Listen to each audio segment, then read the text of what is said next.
Oh, baby.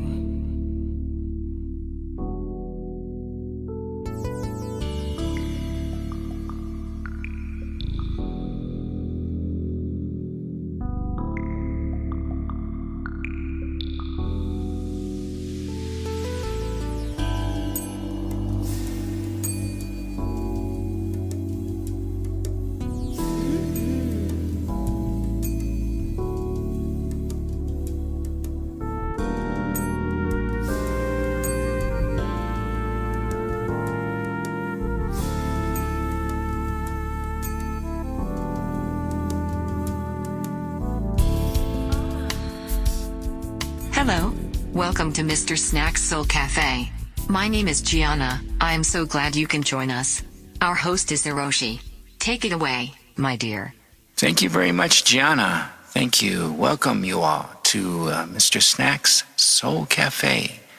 Have a little latte, just kick back and just relax. And let's get right into it.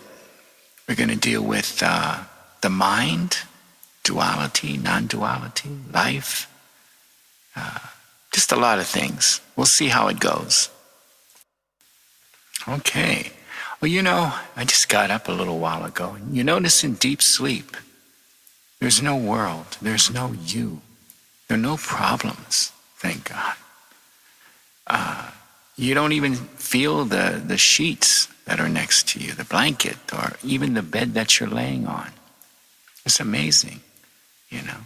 And you get up and then the world comes to be, you come to be, and, there's a knowing there. How about that knowing? The mind is a tool, an instrument in the knowing. The mind is the knowing of opposites. I know what this is because I know what this isn't. I know what this is by this is not what that is. And this can never, ever exist by itself. It's not independent. It's dependent on its opposite. So it's futile to say, to think that we can get rid of evil and just good remains. Because evil is just really one word. Life is just oneness. One. So this is made out of knowing that it's not that. You see what I'm saying? So the content is made by knowing the opposites. So my point is that you're knowing through the mind. The mind is function. It's good. There's nothing wrong with the mind. And I'm being relative here. It's good because it's there. It's not going anywhere. And in this manifestation, everything is constructed by these opposites. So, for example, good and evil are made out of each other. Happiness and sadness are made out of each other. Our suffering is that we want one without the other. We want pleasure in life without pain.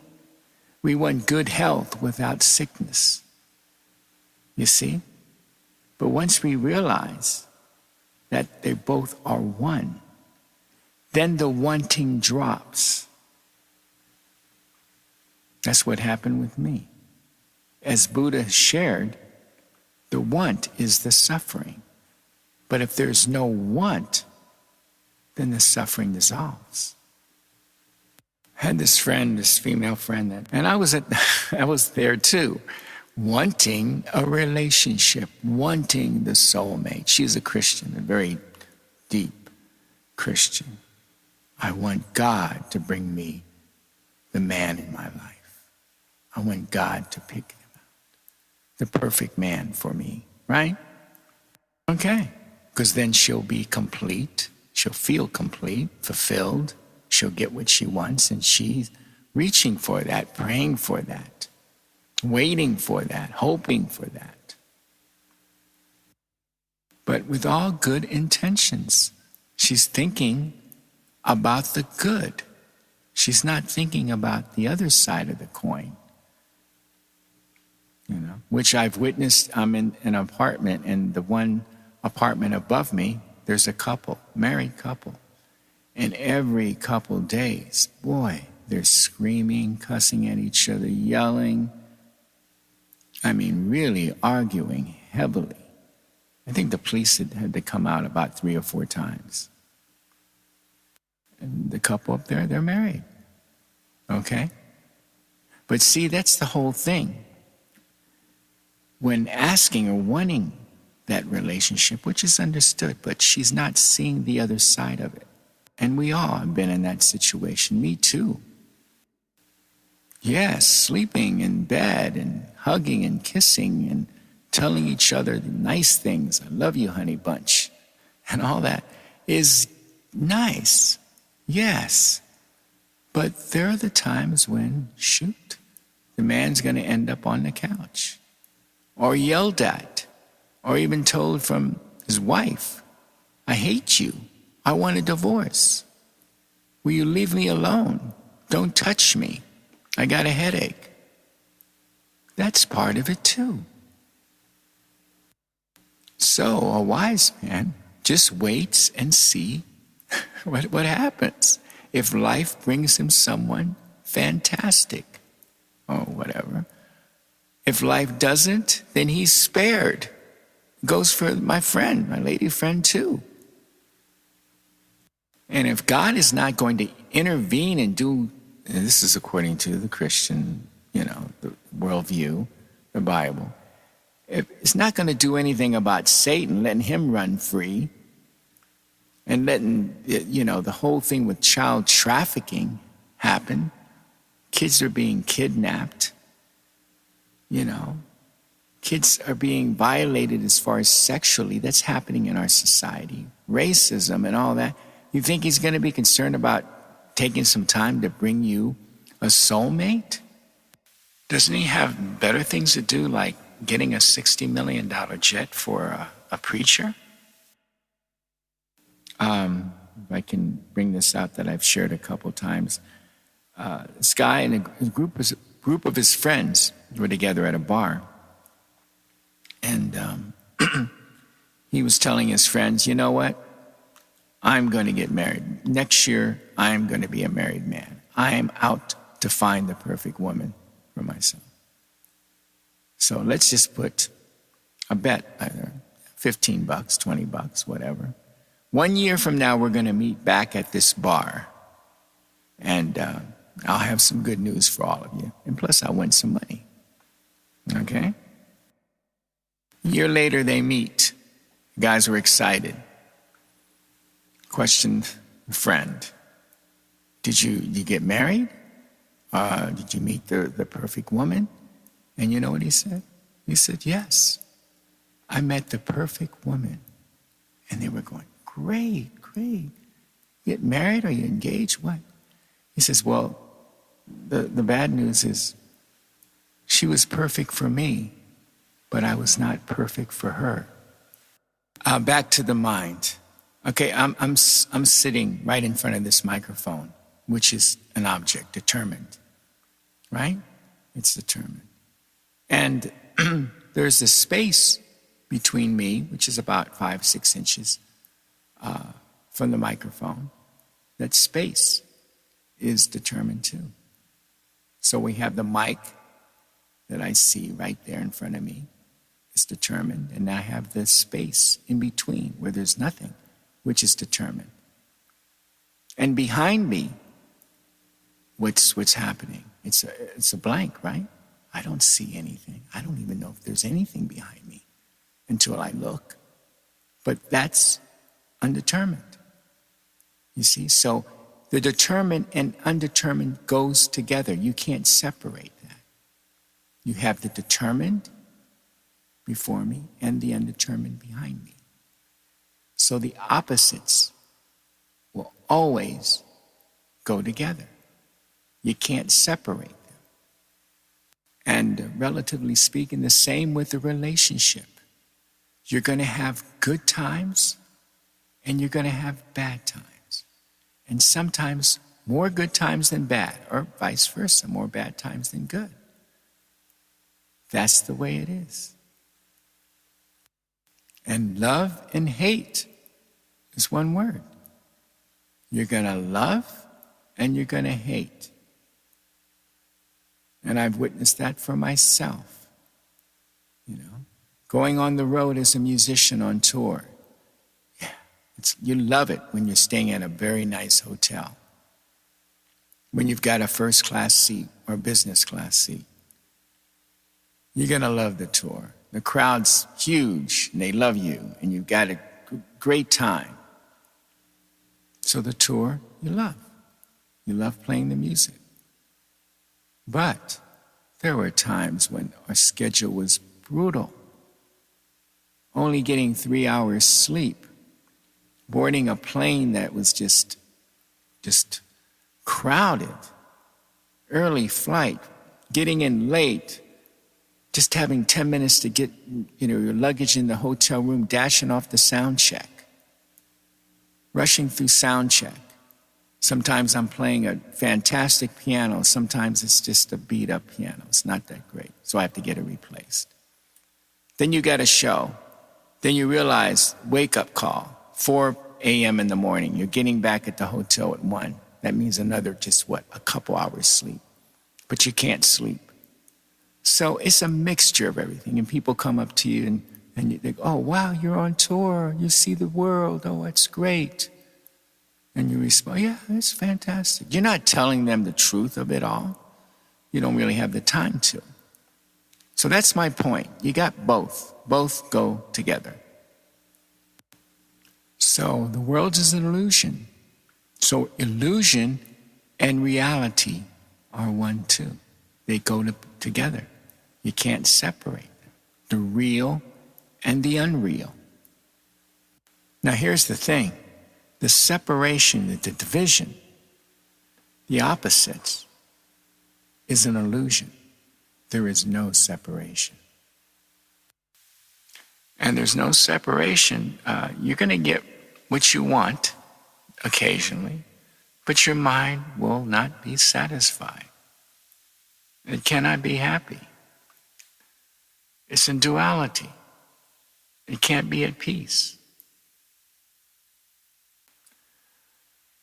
An example is my daughters, when the grandkids came out to Vegas for a couple days to visit me and visit my dad and my brother, and had a great time. It went quickly, I tell you.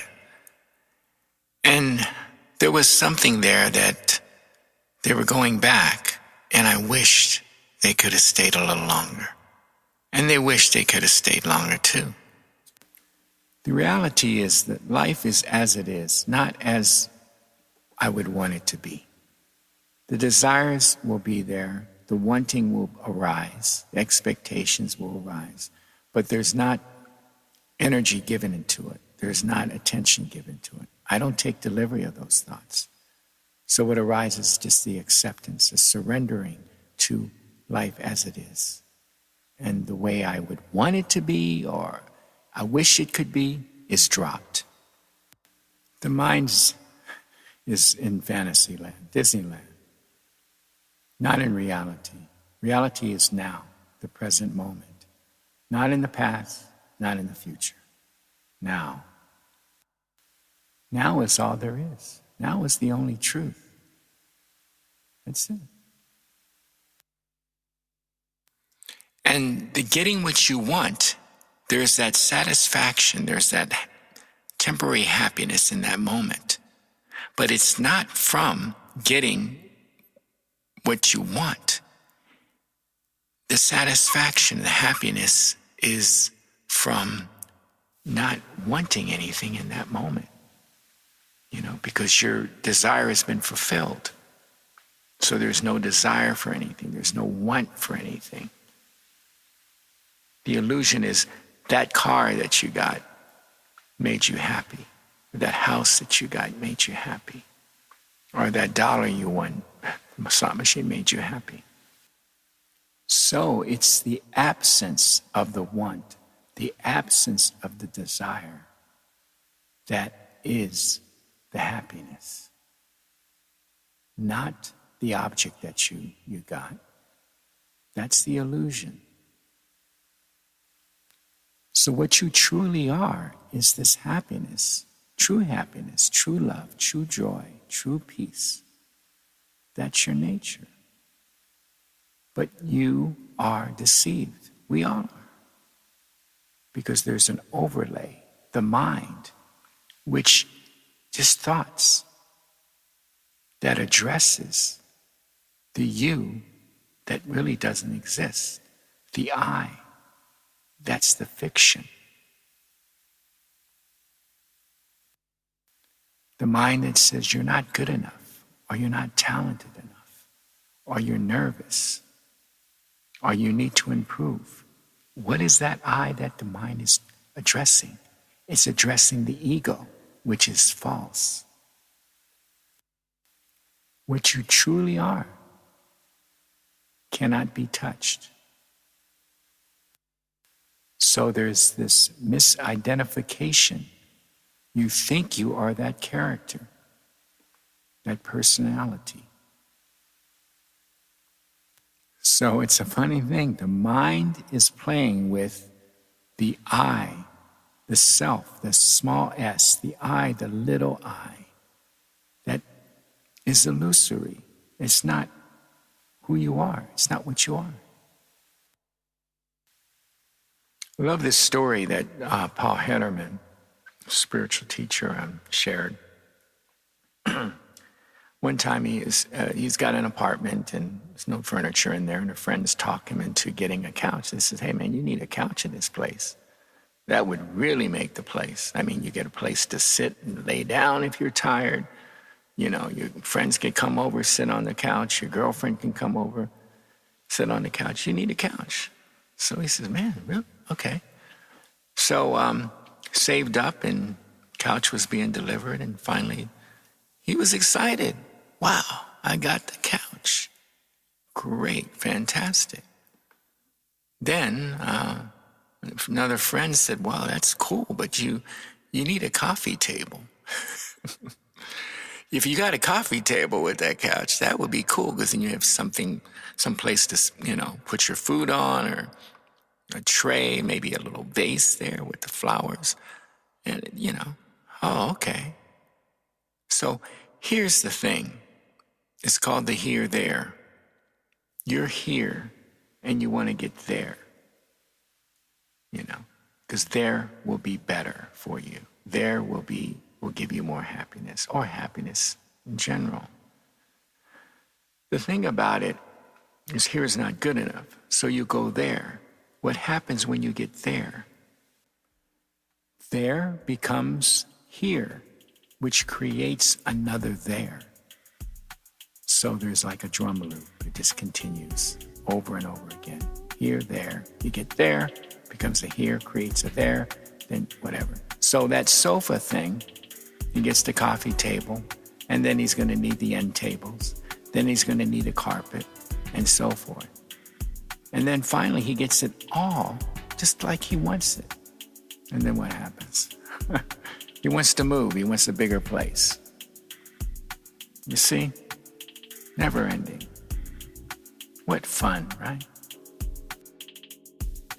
Jesus said, you're in the world, but not of the world. You see, there's no escaping the world, no escaping the manifestation. There's no escaping the day and night. So you're in it, but you're not of it. So the duality, the polarities, are an expression of oneness, of non-duality. Okay? Duality and non-duality are not opposites.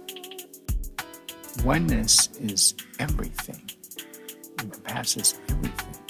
So out of the oneness, duality arises. The opposites arise from them. Anyway, got to go. More later. Thank you for joining us.